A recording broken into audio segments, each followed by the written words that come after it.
Well, this is fun. So, I've been kicked out of my own kitchen. Apparently it's decided that, frankly, I did all the Christmas stuff. I've prepped everything, started off to cooking. I've been kicked out. So I'm re-recording today's video. I was saying I was worried about it anyway, but, they decided to go to re-record it. So more round holes for square pegs. Where could enough commanders get postings where they could have shone? And this is an interesting one for me to talk about on the 1st of January because it kicks off the year of leadership quite interesting. It kicks off what could become an ongoing Wednesday series over the year of leadership. I'll explain why. They won't be particularly long videos because, well, for example, this one, the example comes from BT. This is where it started because, as I pointed out, BT's very skills, which make him not a good, useful commander in charge of the battlecruiser squadrons, then fleet, in terms of as part of the ground fleet structure, are actually would have served him quite well. His fact that he's more of a captain than an admiral, the fact that he's not good at coordinating upwards, but he's quite good at the politics, he's quite good at the international diplomacy, especially with the more European powers. Despite his American wife and his love for the Americans, he never seems to be quite so good at diplomatically working with the Americans. Would have actually made him far better suited to the Mediterranean. And his actions, if his battlecruiser force, he had been deployed with his battlecruisers with a couple of battlecruisers or a battlecruiser. I think we started off with HMS Lion being sent with him to the Mediterranean as part of the force, part of the force there prior to the war, and then get involved in Goban and the other incidents there. He would have been very good at that. That would have been his area he could shine in, and he would have actually been quite good, and we probably remember him very differently, because he'd have probably ended up with...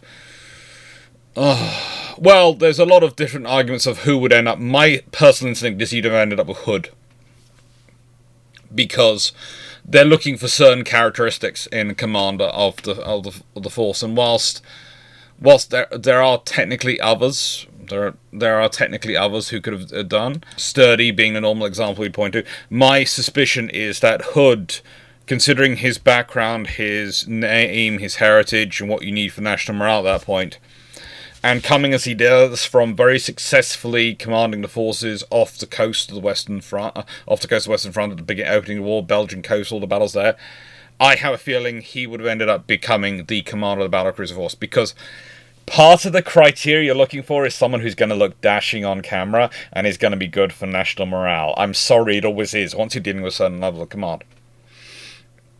And the thing about Hood is he has a track record of putting stone cold professionals in the staff positions around him. And when I say stone cold professionals, that seems to be his criteria. It's often said that his staff is often quite argumentative with each other. They speak with one voice outside, but internally they are known to be quite frictious. And that's a good thing if you can run it properly. And from what little of his command we see, and especially, let's be honest, supporting the Belgian battles is kind of a tough assignment to do, to coordinate with the army, move the ships, make sure everything's running around, doing properly, and the assets he has. He does that quite well. So yeah, my suspicion is it wouldn't be Sturdy, it'd be Hood.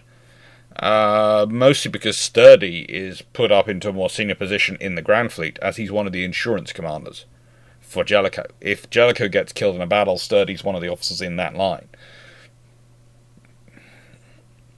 This is the fun thing about BT. He always imagines he's next in command to take over the Grand Fleet, and honestly, the reason he does get the Grand Fleet is when he does, is because a whole lot of other senior officers move off to other positions. So it's a whole rank of senior officers disappear in one go. He was never second in command. He was never in that chain of command, realistically. If anything happens to Jellicoe, it's not BT who takes charge, because people recognise BT's weaknesses. But this got me interested in a thing. If BT could have been better somewhere else, who else could have been better somewhere else? And so this came down to this discussion. Well, I've selected some officers. They're examples that I want to get into. But the thing is, I've gone with the officers who I'm most happy talking about in this way. Because there are many officers who are round pegs in round holes. And there are many officers who, well, if you type a Google search of worst admirals in history, there are some really terrible analytics of what makes a worst admiral in history. I mean, so many of the lists include Rozhdestvensky, the admiral who got the Russian 2nd Pacific and 3rd Pacific squadrons actually around the world and actually in some form of fighting order before failing to accomplish some great victory which he was supposed to accomplish with the look at the materials he's got at his disposal. Yeah, I'm sorry, he's not a bad admiral. A bad admiral would not have got them anywhere near there. A bad admiral would have failed many, many times over on that journey. No, he gets them there. The fact they can't do much when they're there is because of the realities of taking those ships in that period around the world and not having a facility to dry dock them and frigging rebuild their engines. And also do some gunnery practice as well. So he's not on the list. But there are many others who could be. And I'm happy to follow. If you have suggestions for people for me to go research, please put them in and I'll go research them. And said it could become a bit of an ongoing series over this year.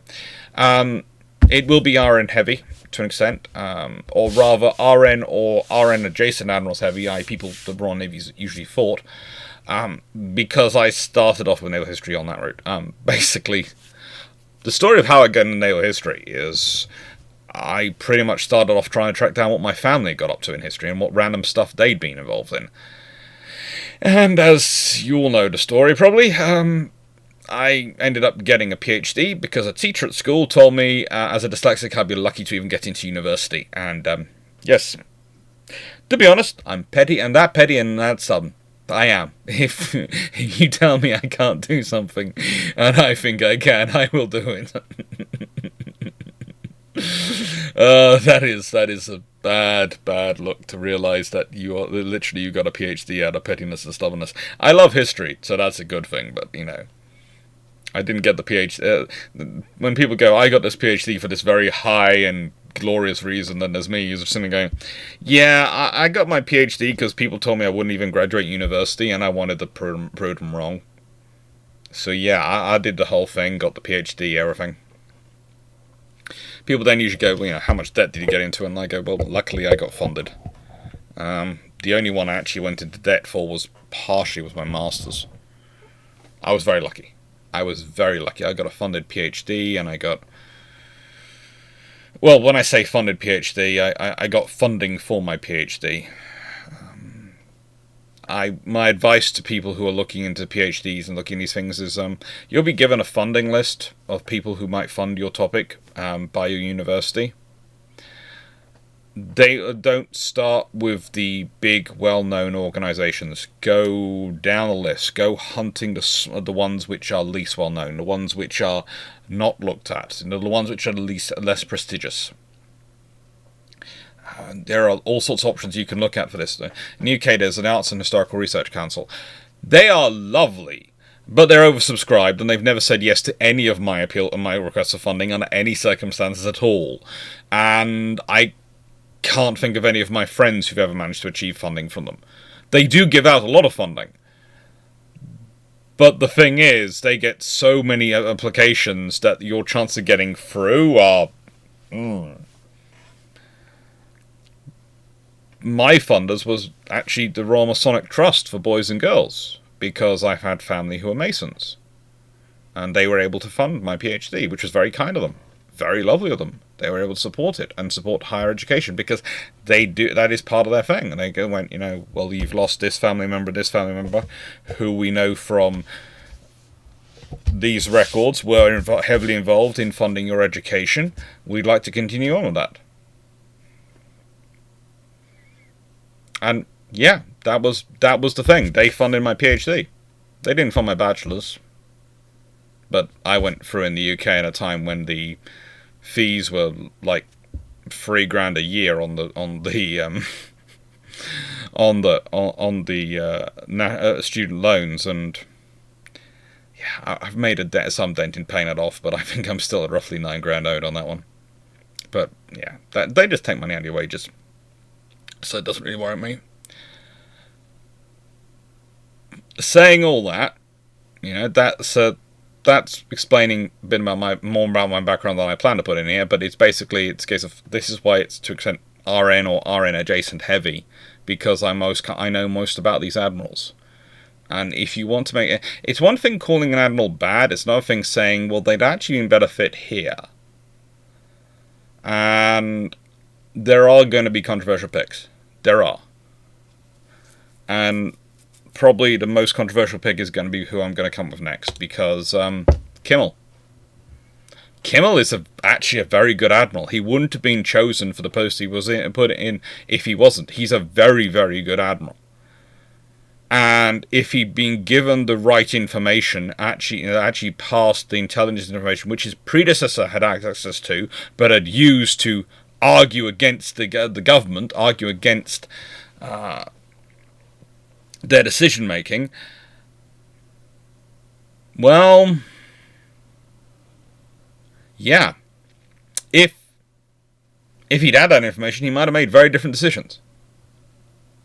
Now, I've talked about it before. He is undoubtedly aggressive. He's undoubtedly well organized when it comes to trying to structure logistics. He's doing his best to bring about reforms into the fleet to sort them out, to protect them and preserve them, since he's gone to make them more a viable force. And he's come up through the scouting groups, and he really does He really does know what he's doing with cruisers and carriers. He really is quite good at handling those sorts of forces. And when you look at what he's planning, he's starting off the carrier raids, which are what the US Navy ends up doing to try and seize back the momentum in the Pacific War. That's what he was planning. And it's all other people have panicked, going, "Ah, no!" And he gets all the blame, and everyone goes, "It's a good thing he didn't do it because of..." Why? It's what they do a few weeks later. Literally, Nimitz comes in and he doesn't change his staff. He doesn't change anything. He just sits there, listens to them, and goes, "Yeah, let's put this plan in place." And quite literally, the plans which Nimitz ends up executing are some of the plans which Kimmel was coming up with.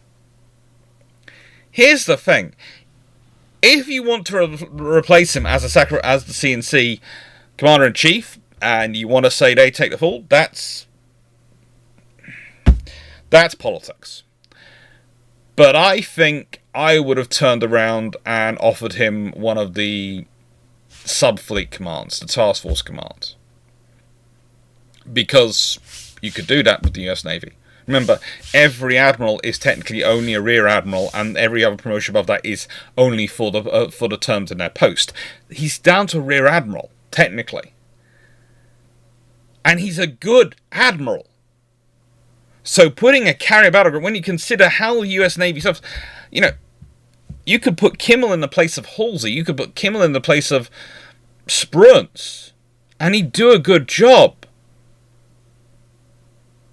And that gives you more admirals to spread out. One of the things the US Navy is short of in World War II, especially in 1942, is good admirals who have experience leading these forces. They're working some of them to death doing it. Well, here's a good one, and he's sitting on the bench for political reasons.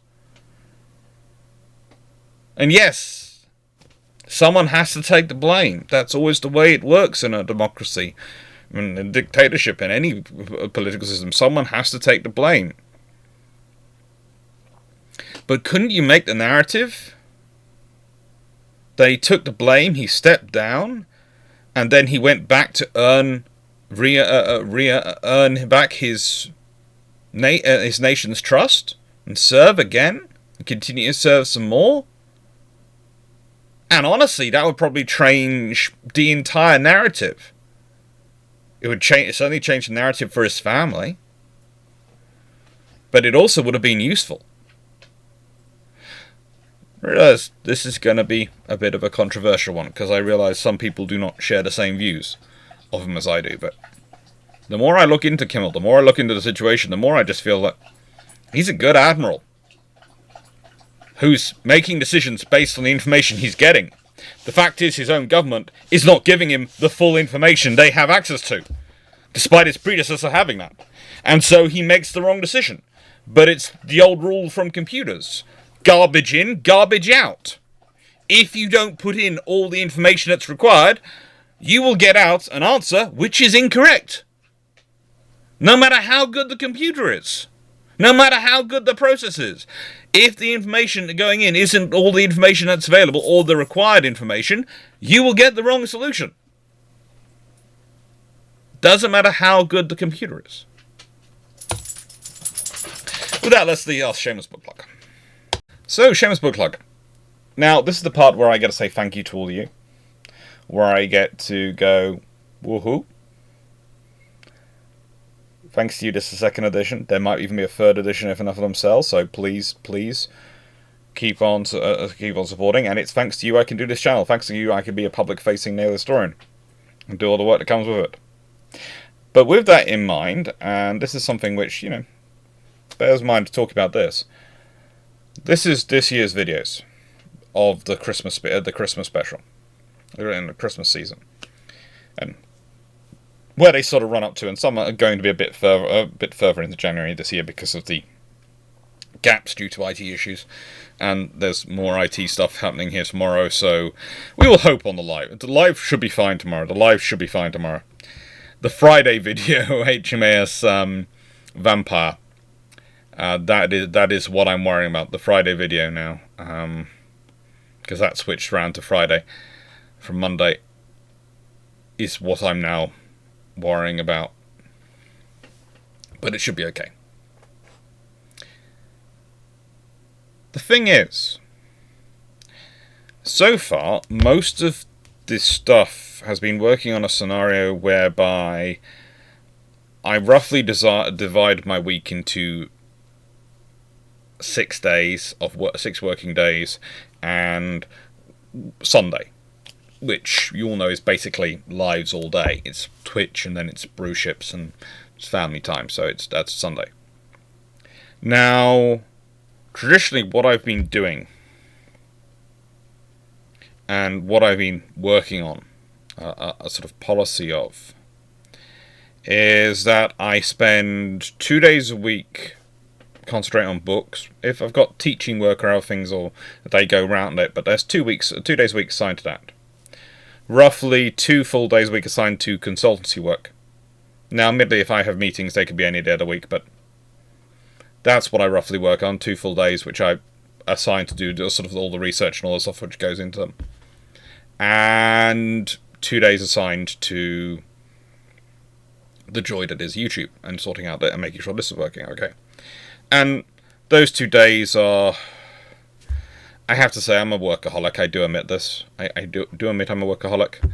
I start usually, usually in terms of writing, working, I will start about 8 in the morning and I will work through the day to midnight with various breaks for food in between and sort of walking dogs occasionally. Those things, I try to go to get the gym out of the way before 8 AM when I'm back in the gym. And so that's sort of my daily sort of schedule, because that's how I work. That's how I am. Now, please note, my working includes things like sitting there reading. I do. This is the point. When people sometimes hear a 16-hour work day and they go, well, you know, you're trying to work yourself. No, but my job, because it involves reading whole books, etc., on occasion, or sections of books and all these things, it's a case of 16 hours roughly for it allocated. I'll be working on that during that day. So what am I doing? Well, I'm going to change that time to schedule a bit to having a bit of a split day. So there's going to be 1 day a week assigned to do consultancy stuff, because honestly, again, I'll take the meetings when I want, but so more and more meetings, the consultancy stuff, especially when I do strategic consultancy, when I'm answering these questions, it's more of a,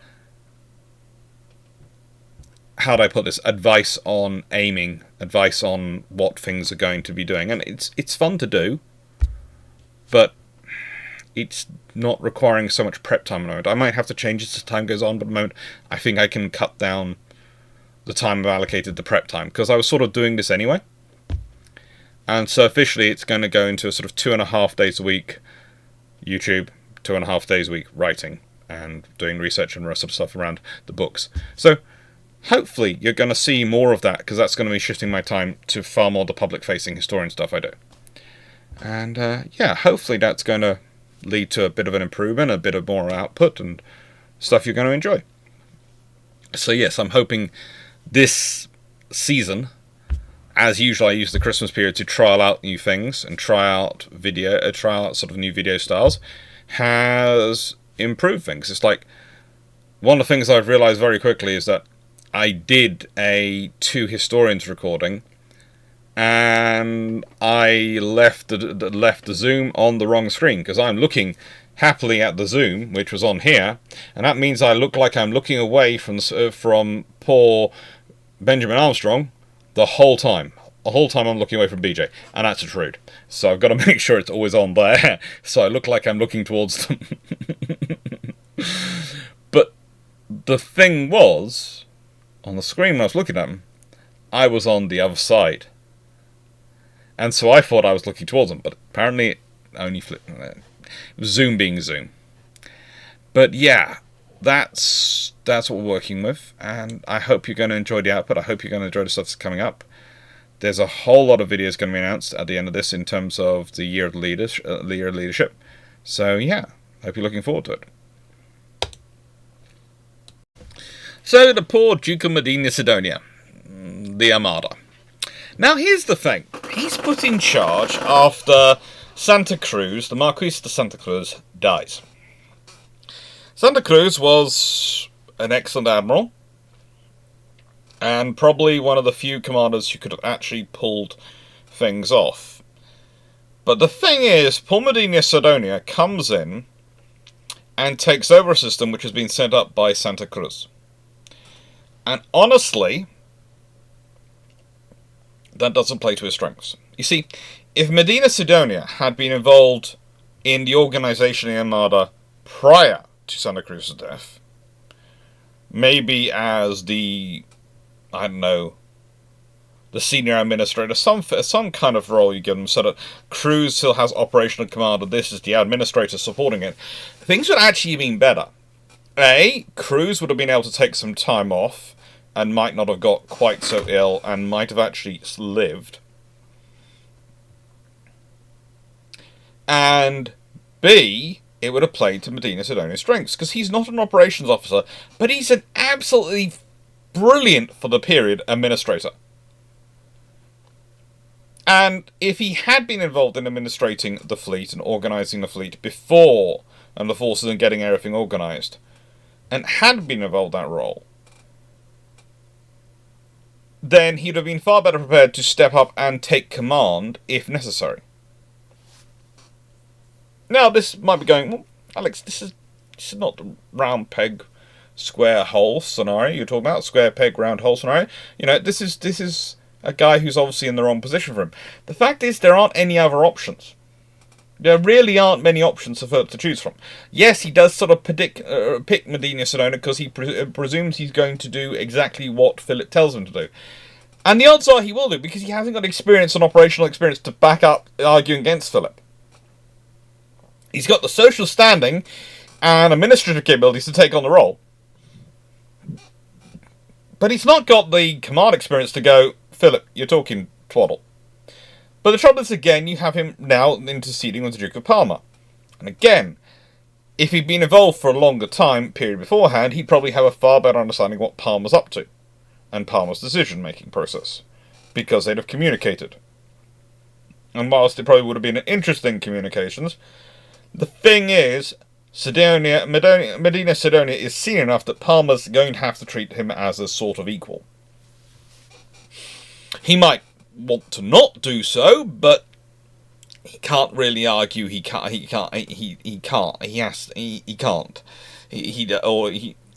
might not want to communicate as an equal, but he's going to have to, because nobility-wise and status-wise they are equals, and the quickest way to run into trouble in the Spanish court and in the whole Habsburg system is to start disputing people who are not the same level you, because then, even with the same noble titles, yeah, it's going to get you into trouble. So Clarke might actually have to coordinate with him if he's been in position longer, which might have actually ironed out some issues. Now, you might notice there's a bit of a theme going on here with at least two of the choices for this thing, and that both of them are set up to fail, I would argue, by their governments. And that's often a situation, to my mind, which leads to round peg, square hole, or square peg, round hole scenarios with commanders. It's unlike Beatty, who basically used Shameless self-promotion and Winston Churchill's advocacy to achieve his position.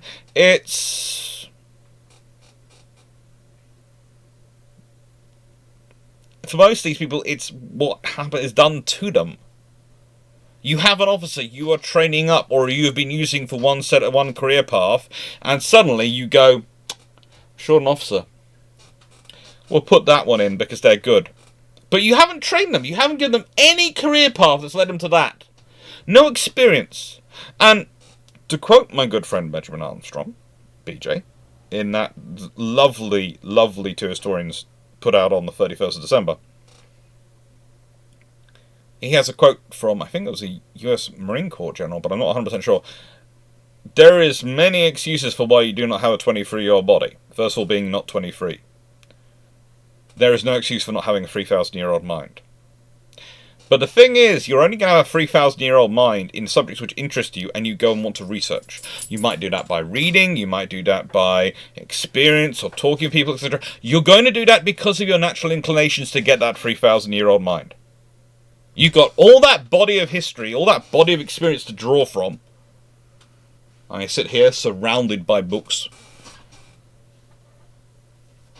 You can draw from it if you're a naval commander, if that's your inclination. There are similar bodies of books if you want to be, and if you're an administrator, etc. And you can go and talk to people, you can go and listen to them. But you're only going to do that for people, for things you're interested in. So if your command uses you for the wrong thing, a thing you're not really good for, it's on them. It's not on you. You're still, to an extent, at fault because you get the post and you don't change. But the thing is, it's easier to ask a 37-year-old to change their way of thinking in a position than it is someone who is in their later years of life. It's easier to ask younger people to change. They have more of a reason to do it. In this case, you're putting an administrator in charge who's doing his best to administer it all, but he's not got the background or experience to really make a judgment on what people are telling him. And honestly, in this period, there aren't the sources for him to go and pick them up by learning, an academic style. There aren't the great written treatises and books by naval officers for him to go and read and go, oh, that's what they mean. And if you're in a courtly system, the worst thing you can do as a duke, as a senior man in that court, is look like you don't know something. Is to look like you don't understand. And we have poor Karel Doorman. Now, the fact is, he's the Admiral there. And ABDA command, it needs an Admiral to be in charge of it. But he's the one available. So it makes sense. And he's a good Admiral for the Dutch Navy. Good Admiral for the Dutch Navy. However, he doesn't have much experience in large fleet command because the Dutch don't have a large fleet. He doesn't have a large staff to help him coordinate with people of different languages and different linguistic backgrounds because, again, he's a Dutch Admiral.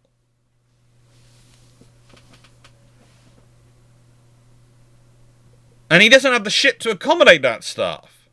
Again, he's a Dutch Admiral.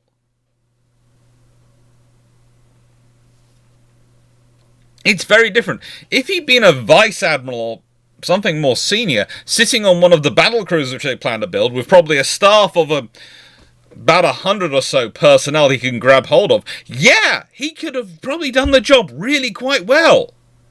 But as it was, we're putting him in charge, and that's good political eye candy, but it's an absolutely terrible decision to make from the point of an actual operational perspective of dumping everything on this poor bloke and his staff. Because what are they supposed to do? What? They're going to do the best they can, but they don't have the experience to do it. This is why Admiral Phillips was sent. The reason Admiral Phillips had been sent with 4C was because he was a senior experienced admiral who was bringing his staff with him on a ship which was equipped to be a flagship. That's why he has Prince of Wales out there. There are only a certain number of even capital ships which are fully fitted out to have flagship accommodations. Because, believe it or not, it's a waste of space on a private ship, which is naval phrasing for a ship which is not being used as a flagship. To have all those accommodation spaces, all those office spaces, etc., not being used for supplies, not fitted up for other resiliency operations, for all the things you might need them for. No, you don't have every ship actually fitted out. They might have even all the capital ships, they might all have an Admiral's bridge. They probably do. Because that has to be built in at the beginning. But all the spaces which are converted or usually assigned to an Admiral's staff are probably fitted out as something differently. Because you don't need to accommodate that staff on the private ship. This is why sometimes there are some strange voices. People look at it and go, well, hang on. Why are they not commanding the fleet from this ship? Why are they still on this ship? Good example. HMS Lion versus HMS Tiger. Tiger is the best battle cruiser the Royal Navy has at that time. Why is Beatty always commanding from Lion? Because Tiger doesn't have her flag spaces actually organised for the flag staff to move into them. They are not configured in that way. And the captain of Tiger is continually full of reasons why they shouldn't be. Even when the staff temporarily are aboard Tiger, I think it's after the Battle of Jutland, they complain about the space not being assigned properly for them. For various, very sensible reasons, which they cannot argue with.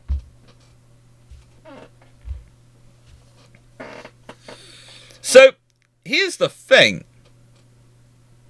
This poor man getting charged and getting... Sometimes people blame him for what happens to ABDA command. I'm sitting there going, he does the best he can with what he's got. And what he's got is not a lot. He doesn't have the ships he needs. He doesn't have the staff he needs. He doesn't have... Well, he has good staff officers. Again, don't get me wrong. He just doesn't have enough of them. You think about his level, what he's trying to coordinate with. He's supposed to be coordinating a fleet which is coming from 4 different governments. 4 different, well, technically 3 different training styles. 3 different logistics lines.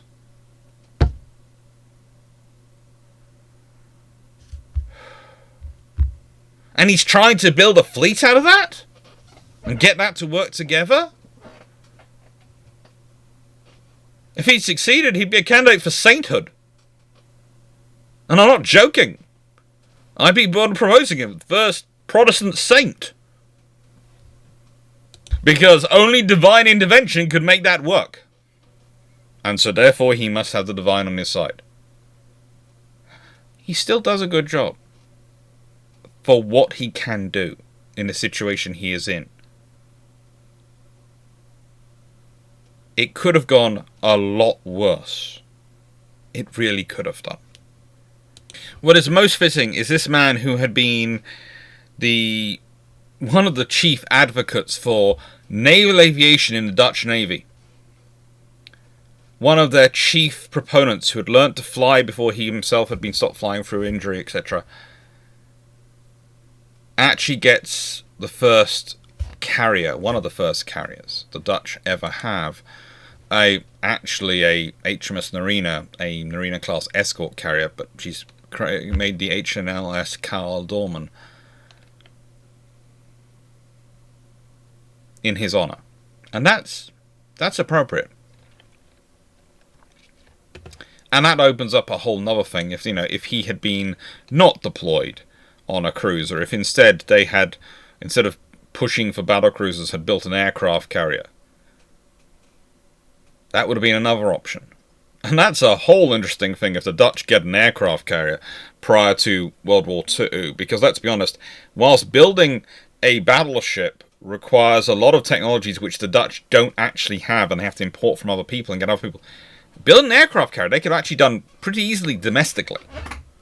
They could have done. That's a whole interesting other ball game to go into. Dutch having an aircraft carrier in the East Indies. How it forms up. What happens. It's a whole interesting thing of what would it be getting up to. What would they be using it for.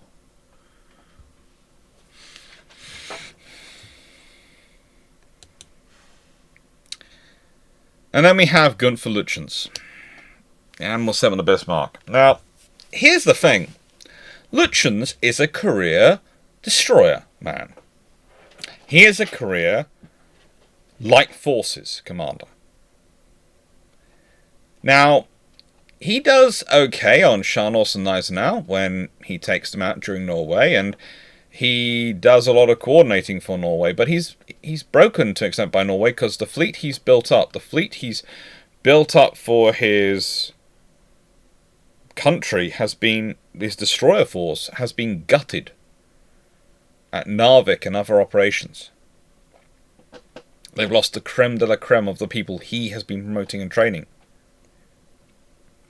And realistically,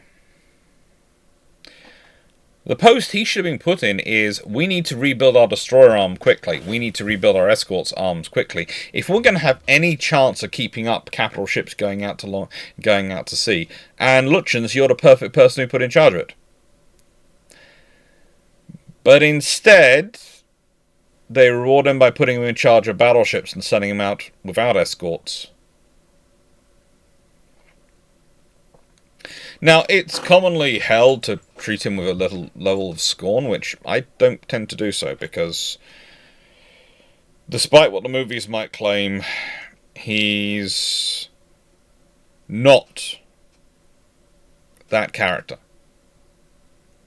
In fact, there's a good argument that it's him, he's far more lucid and far more in control than the captain of Bismarck is at the end, from some of the reports received, but there are differing reports and differing accounts, and let's be honest, in that circumstance, men's emotions, their actions can be interpreted 1,000 different ways and can change from second to second, from moment to moment. But realistically, he should not have been there. If you were judging him by his skill set, putting him in charge of the plans for the operation to invade Britain, the Sea Lion, yeah, that was probably sensible. He can fit that. But putting him in charge of running operations in the Baltic, that would have been really sensible. He'd have been good for that. Black Sea, yeah. If you want someone to go and command out there, command the small light forces and get the best out of them, that's Lütjens. That's where he would have been good. That's where he would have been really, really useful. Instead, honestly, when they're sending out such a force and it's literally a battleship and a cruiser, there's an argument of why you're even sending an admiral in the first place. What kind of rank obsessed do you have to be to send an admiral out in that circumstances? Yes, you can go, well, what about coordinating with things like the wolf packs, etc.?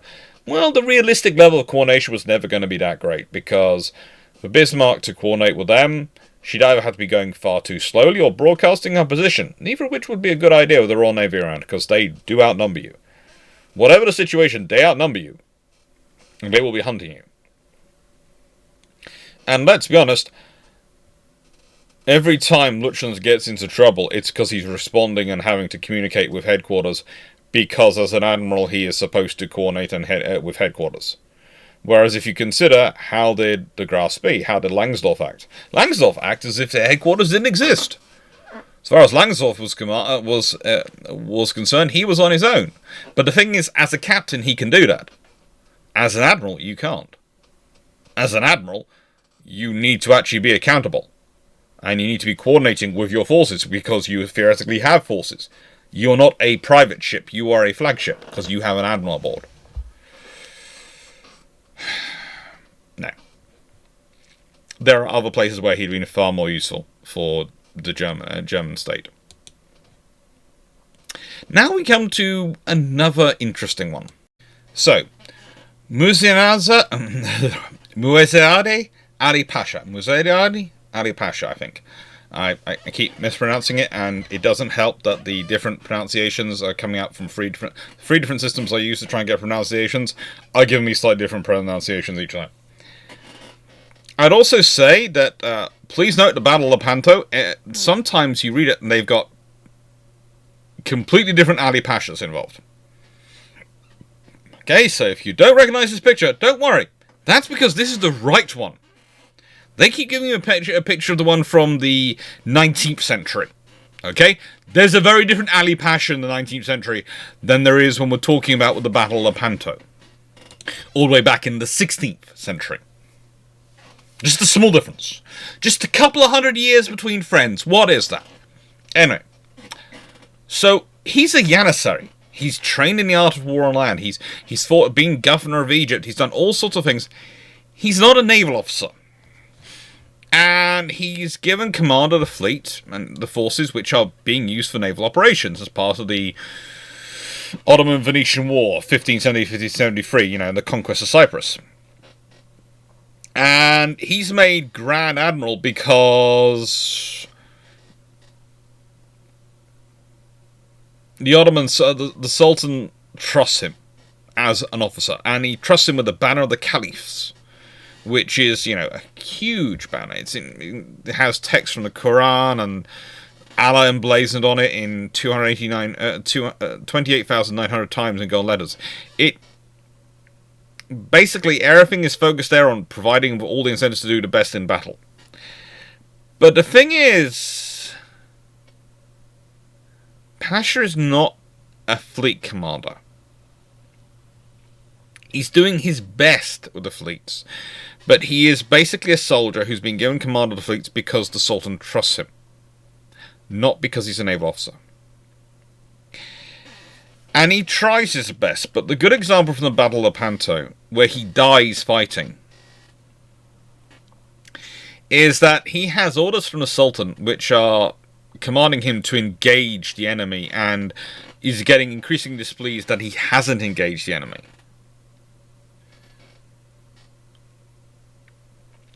And he pretty much does a land battle technique. He points his flagship, the Galley Sultana, at Don Juan's flagship, the La Real.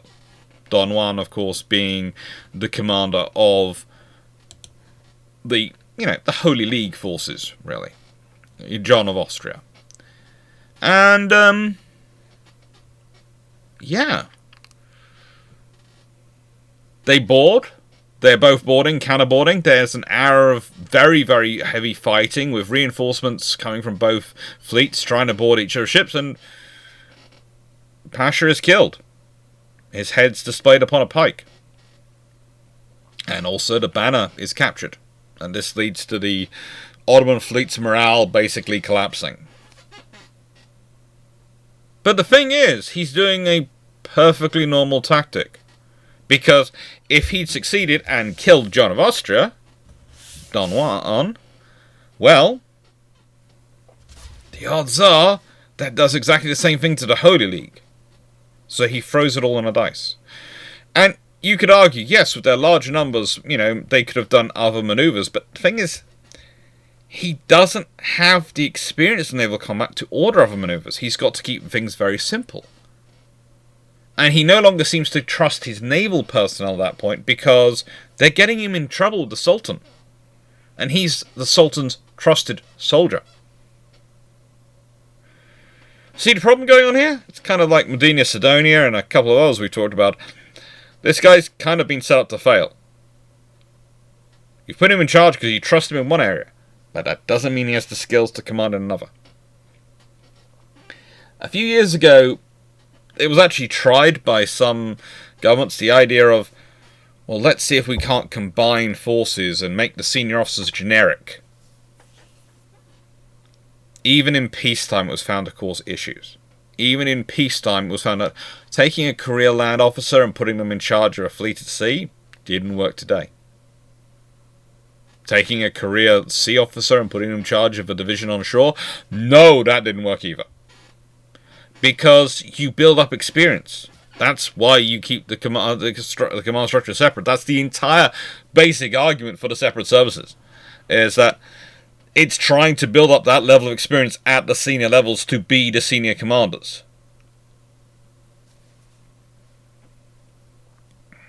There are arguments about other things at other levels. You can talk it all over, but eventually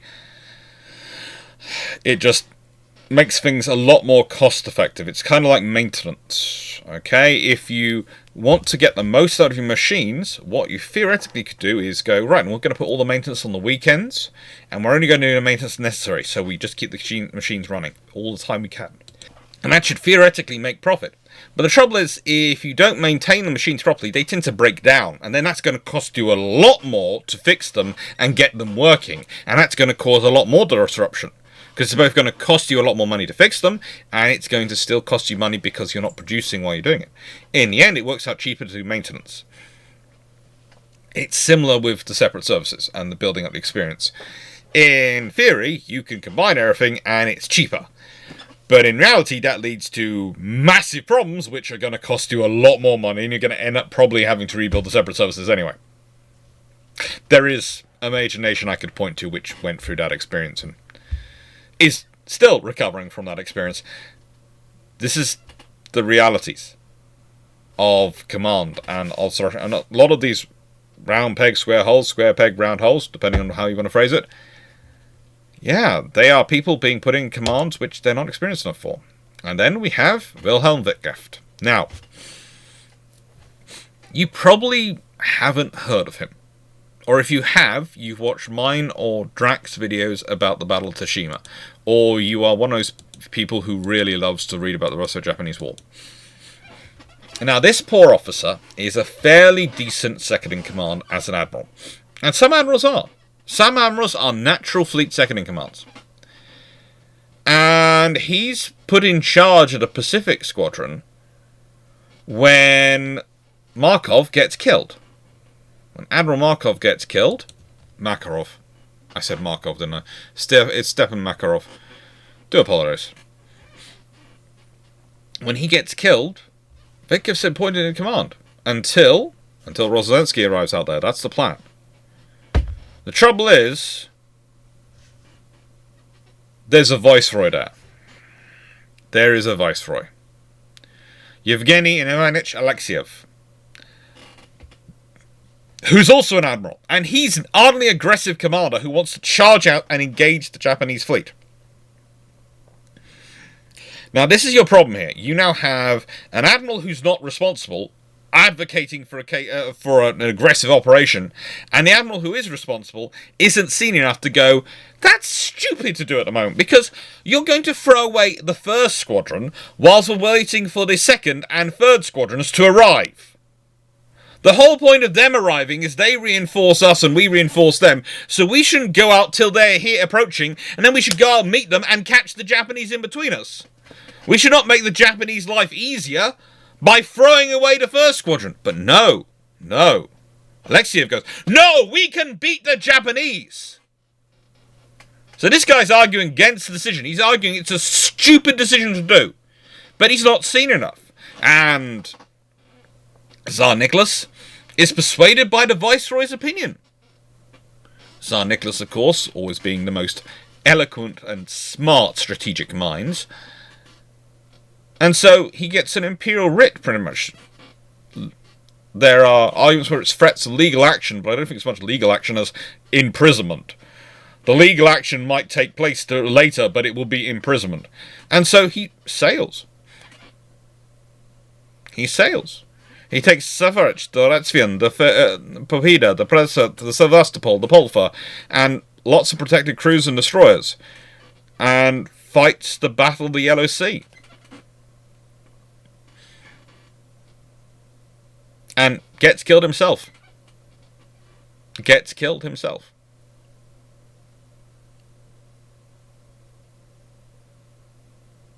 Of the 6 battleships involved, 5 escape back to Port Arthur,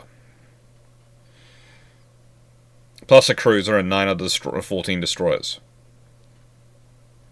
His own flagship, the Sertrich, and 3 of its destroyers sailed to Tsingtao, modern-day Qingdao, where they're interned by Oscar von Truppel, the German governor of Tsingtao, and that's where they sit. And you might go, well, hang on, Alex, doesn't Port Arthur fall before the Russian fleet gets there? And the answer is yes, it does. But Wittgenstein is a fairly good artilleryman, and maybe if he'd been there, if he hadn't been forced to go and fight the Battle of the Yellow Sea, where he died, 10th of August, 1904, then the siege of Port Arthur, which starts on the 1st of August 1904, might not have ended in January 2nd, 1905. It might have lasted long enough that the actual fleet that's being sent to relieve them gets them. Possibly. The reality was they couldn't replace Makarov. They couldn't replace him that quickly, and especially with Rozhansky having to command the fleet to get round there. And again, you cannot critique Rozhansky. He gets the fleet there. Wittgenstein is arguably trying to get the fleet to Vladivostok, trying to sort his fleet to a safe position from Port Arthur. And yeah, it would look like a sensible thing to do. But doing it then was probably not sensible. You see, the thing is, there are 2 points at which the enemy are at their highest alert status. It's the beginning of the siege and the end of the siege. If they'd actually let the siege continue for a little bit longer, and I'm specifically thinking if they'd let it, they take the fleet out, I would have said December, January time, I'd have made my break. And why would I have made my break December, January to go to Vladivostok? Because the storms will hopefully have damaged any minefields. It will also make it harder on the enemy keeping up and maintaining their patrol and presence. Their ships will be outside. And you can husband your materials. And if you can make your break in late December, early January, you can take a lot of key people with you as well. And you can make a break for it. And when we really drive down into what Wittgenstein seems to be arguing, it seems to be arguing he wanted to not do this right now because he thought it was stupid. They start the siege on the 1st of August. You're breaking out on the 9th of August? The siege is only a week old? Yeah, the enemy's going to be really, worked down. The enemy's really going to be tired out from all that siege work they've been doing. They've been doing it for a week.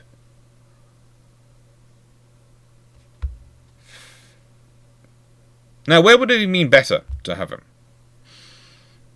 Well, the thing is, in many ways, Wittgenstein would have been a perfect officer to send to Rozhansky as his second in command. If you want to sacrifice someone, sacrifice one of the political appointees who Rozhansky gets lumbered with. Send this officer, who's actually quite decent in his job in some ways, to go and help Rozhansky, and give him a local area expert.